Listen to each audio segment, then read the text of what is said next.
Today, it is a vacant field. One day, they hope it will be their home. 47 years after they were deported from the Crimea, the Zaitalayev family has returned to build a house on the land they say is theirs. Каждого человека есть родина. Вот эта земля моих предков. Я здесь родилась. They are not the only ones digging. 160,000 Crimean Tatars have returned to this southern peninsula since 1988, and more arrive every day. They come from remote corners of the Soviet Empire, the places they were sent to when Stalin branded them traitors and exiled them in 1944. They live in holes in the ground while they build their homes, temporary shelters in fields they've simply taken as their own. Это мы уже не считаем самозахват, самовозврат говорим. Вот так. Хватит уже. Всему хватит. Пусть что хоть что делает, но не выйдем мы отсюда. Вот весь мой вопрос. Мне 60 лет, я вот копаю. Мне это надо было? Little by little, brick by brick, the Tatar nation is rebuilding itself. It is slow work and often frustrated by lack of materials and government troops who have pulled down some of the homes built on state land. Even so, small towns are taking shape across the Crimea. Idam Asanov, who was 4 years old when Stalin's secret police came to deport his family, carries on nonetheless. Они не приветствуют нас, они не хотят, чтобы мы сюда приезжали. Если бы они хотели, мы бы в таких условиях не жили бы. И сами бы не трудились, не строили бы.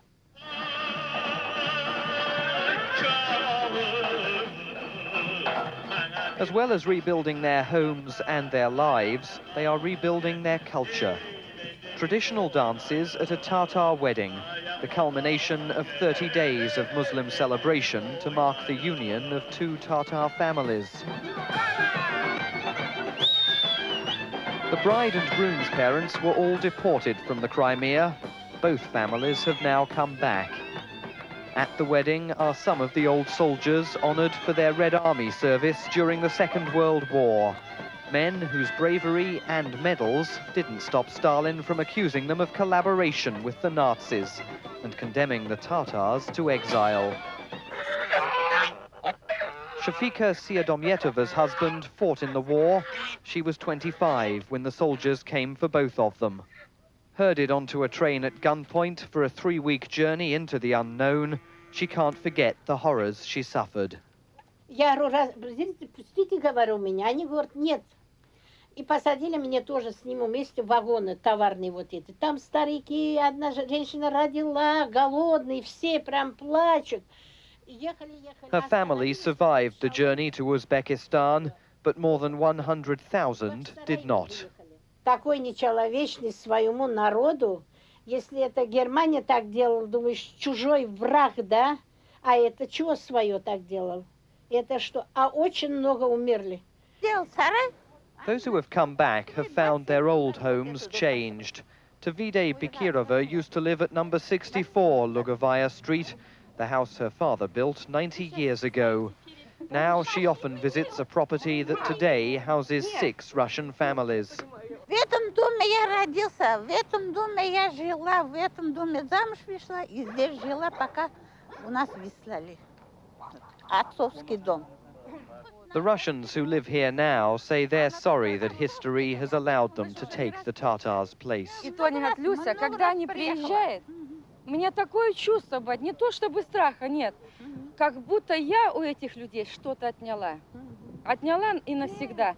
И я чувствую себя в какой-то степени виновной перед этими людьми. Хотя я никогда их не знала, я ничего не отнимала. At the Crimean Parliament, there's little sympathy for the Tatars, who used to comprise 3/4 of the population.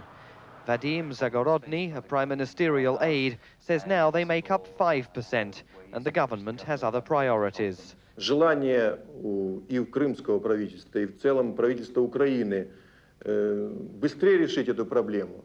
А ситуация экономическая и политическая так сказать, усугубляет решение, это не дает возможность быстро решить эту проблему.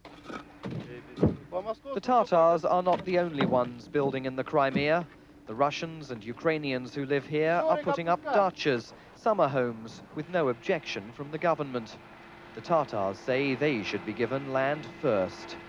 А государству хоть старый человеком, в чем я виноват? Вот, хоть 2 года, 3 года дал бы одну комнатную, какую-нибудь комнату, пожила бы, я сказала бы спасибо и умерла. At night, with their homes still under construction, the Tatars gather round campfires to keep warm and to remember. Half a century has passed and they haven't forgotten their homeland.